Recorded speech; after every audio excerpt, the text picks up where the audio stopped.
নমস্কার বন্ধুরা, শুভ সকাল। কেমন আছো সবাই? আশা করছি ভীষণ ভালো আছো, আর আমিও বেশ ভালো আছি। আমার এন্টারটেনমেন্ট অ্যান্ড কুকিং চ্যানেলে তোমাদেরকে অনেক অনেক স্বাগত জানিয়ে আমি আজকে নতুন একটা রেসিপির সাথে হাজির হয়েছি। দেখেই বুঝতে পারছো ভীষণ লোভনীয় এবং টেস্টি একটা রেসিপি।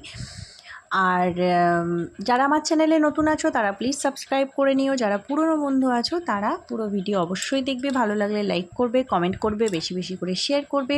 আর নতুনদের জন্য বলবো সাবস্ক্রাইব করে রাখলে আমার নতুন নতুন রেসিপিগুলো যখনই আমি দেব তখনই নোটিফিকেশানগুলো তোমাদের কাছে সবার আগে পৌঁছে যাবে এবং তোমরা পুরো রেসিপিগুলো দেখতে পারবে। তো চলো, আজকের যে রেসিপিটা দেখেই বুঝতে পারছো, একটা কাবলি ছোলা দিয়ে আমি একটা ঘুগনি রেসিপি শেয়ার করছি। আশা করছি তোমাদের ভীষণ ভালো লাগবে। তো আমি আগের দিন এই কাবলি ছোলাটা ভিজিয়ে রেখে দিয়েছিলাম রাতে। তারপরে সারা রাত ভিজিয়ে রাখার পরে আমি সকালে উঠে প্রেশার কুকারে কাবলি ছোলাটা আর গোটা আলু এভাবে দিয়ে দিয়েছিলাম, কেটে দু-আধখানা করে গোটা আলুটাকে দিয়ে প্রেশার কুকারে আমি দুটো সিটি মেরে নিয়েছিলাম। তো যেহেতু ভিজিয়ে রেখে দিয়েছিলাম, দুটো সিটি মারাতেই এভাবে জিনিসটা পুরোটা নরম হয়ে গেছে, দেখেই বুঝতে পারছো। তো আলুগুলো ওখানে ম্যাশ করে নিয়েছি। দুটো সিটি মারার পরে কাবলি ছোলা আলু একসাথেই সিটি মেরেছিলাম সামান্য পরিমাণে নুন দিয়ে। তারপরে আমি আলুগুলোকে ম্যাশ করে নিয়েছিলাম হাতে করে, হালকা হাতে, পুরো একদম মাখার মতো করে নিইনি, আধ ভাঙা করে নিয়েছিলাম। এবং একটুখানি এক হাতা মতো মটর কাবলি ছোলা ওটাকে তুলে আলাদাভাবে হাতে করে ম্যাশ করে নিয়েছি। তারপরে ওখানে পেঁয়াজ কুচি, টমেটো কুচি করে নিয়েছি, আর ক্যাপসিকাম কুচি করে নিয়েছি। আর এখানে নিয়েছি একটুখানি গোটা গরম মশলা। এখানে আমি তেজপাতা নিয়েছি, শুকনো লঙ্কা নিয়েছি, একটু মৌরি নিয়েছি, দারচিনি নিয়েছি, গোলমরিচ নিয়েছি, আর নিয়েছি লবঙ্গ আর এলাচ। এই সমস্ত কিছু কড়াইয়ের মধ্যে দিয়ে ভালো করে এটাকে তাতিয়ে এভাবে আমি শুকনো খোলায় ভালো করে এটাকে গরম করে নিয়েছি। তারপরে এটাকে আমি শিলনোড়ায় ভালো করে পেস্ট করে নিয়েছি। আপনারা চাইলে মিক্সিতেও করতে পারেন, কোনো অসুবিধে নেই। তো তারপরে আমি এটাকে শিলনোড়ায় পেস্ট করার পরে আমি ওই একই কড়াইয়ের মধ্যে পরিমাণ মতো দিয়ে দিয়েছিলাম তেল। এবার আমি রেসিপিটা শুরু করছি।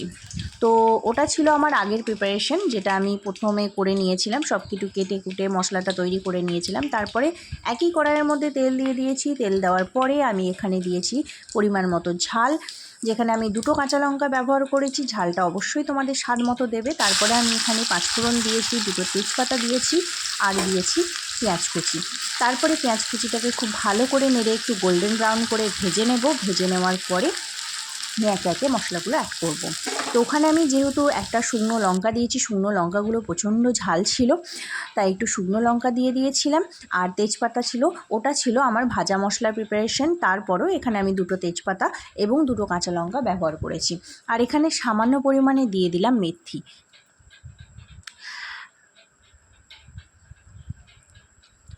দেওয়ার পরে এখানে এবার আমি সামান্য পরিমাণে বা পরিমাণ মতো নুন আর হলুদ এখানে আমি অ্যাড করে দিচ্ছি। পেঁয়াজগুলো দেখতেই পাচ্ছ খুব সুন্দর গোল্ডেন ব্রাউন করে ভাজা হয়ে গেছে।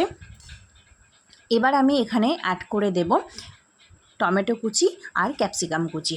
অল্প পরিমাণে টমেটো কুচি আর অল্প পরিমাণে ক্যাপসিকাম কুচি আমি এখানে ব্যবহার করেছি। তারপরে এগুলোকেও একটু নেড়ে চেড়ে ভালো করে গলিয়ে নেব। টমেটোগুলো একটু নরম হয়ে যাবে, ক্যাপসিকামগুলো নরম হয়ে যাবে, ততক্ষণ পর্যন্ত অপেক্ষা করব এবং ঢাকা দিয়ে এটাকে আমি 2 মিনিট রান্না করে নেব। তো এই যে 2 মিনিট পরে ফিরে এসেছি, দেখেই বুঝতে পারছো খুব সুন্দরভাবে টমেটো, ক্যাপসিকাম, পেঁয়াজ একসাথে মিশে গেছে। এবং এরপরে আমি যেটা অ্যাড করছি সেটা হচ্ছে আদা বাটা। এখানে আমি রসুন অ্যাড করিনি, এখানে আমি আদা বাটাই অ্যাড করেছি। তারপরে দিয়ে আবারও মশলাটাকে খুব সুন্দরভাবে কষিয়ে নেব, এই সব কিছুর সাথে মিশিয়ে নেব।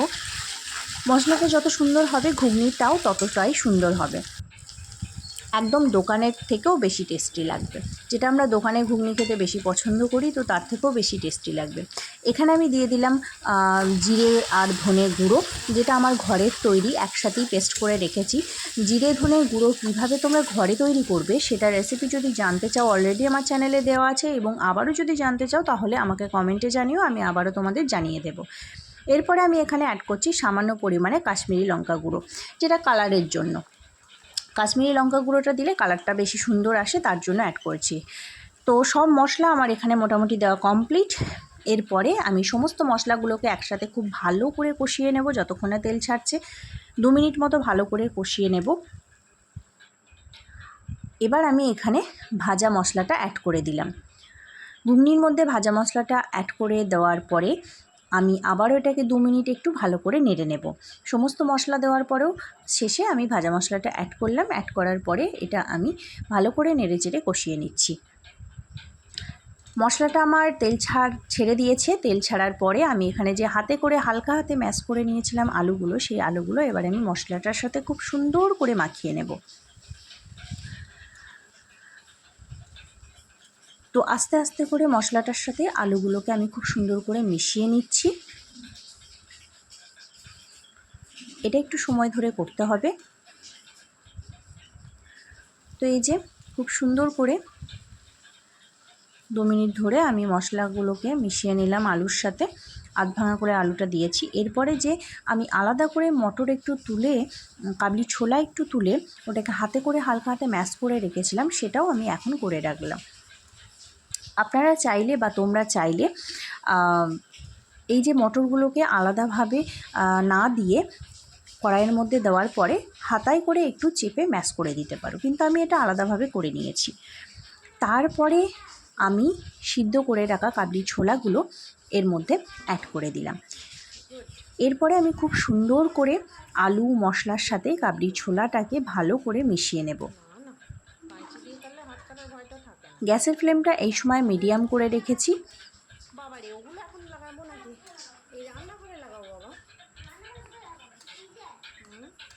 খুন্তি দিয়ে খুব সুন্দর করে 2 মিনিট ধরে নেড়ে মশলাটার সাথে আলুটার সাথে ছোলাটাকে ভালো করে মিশিয়ে নেব। তো এখন আমার মনে হচ্ছে ঘুগনিটা আরেকটু লুজ করার দরকার আছে। তোমরা চাইলে যদি একটু টাইট করতে চাও তাহলে ঠিক আছে, জল দেওয়ার প্রয়োজন নেই। কিন্তু যদি মনে হয় আরেকটু ঘুগনিটা ঝোল পাতলা করার দরকার আছে তাহলে তোমরা অ্যাড করতে পারো জল। তো আমি ওখানে একটু জল অ্যাড করে দিয়েছি। তারপরে ঘুগনিটাকে ভালো করে নেড়ে মিশিয়ে নিলাম। এবার আমি এটাকে ঢাকা দিয়ে দেবো 2 মিনিট। অলরেডি আমার সব কিছু সিদ্ধই আছে, তবে ঘুগনিটা একটু ফুটে উঠবে তার জন্য। তারপরে এই যে ঢাকা খুলে দিয়েছি। খুলে দেওয়ার পরে এখানে আমি একটু এখন চিনি অ্যাড করে দেবো। চিনিটা এখনও অ্যাড করতে পারো তোমরা, আর আগেও অ্যাড করতে পারো। চিনিটা অ্যাড করছি কারণ হচ্ছে এর মধ্যে আগেই একটু টমেটো কুচি দেওয়া হয়েছে। চিনিটা অ্যাড করে দিলে টেস্টটা খুব সুন্দর আসে, তার জন্য চিনিটা অ্যাড করার পরে আমি 2 মিনিট অপেক্ষা করেছিলাম ঝোলটা ফুটে ওঠা পর্যন্ত। তারপরে আমি গ্যাসটা অফ করে দিয়েছিলাম। তো গ্যাসটা অফ করে দেওয়াতে আমার ঘুগনিটা এখন আপাতত পুরোটা রেডি। আর এই ঘুগনিটা লুচি, রুটি, পরোটা যে কোনো কিছুর সাথে খাওয়ার জন্য একদম পারফেক্ট। তো আমার রেসিপিটা কেমন লেগেছে অবশ্যই কমেন্টে জানাবে।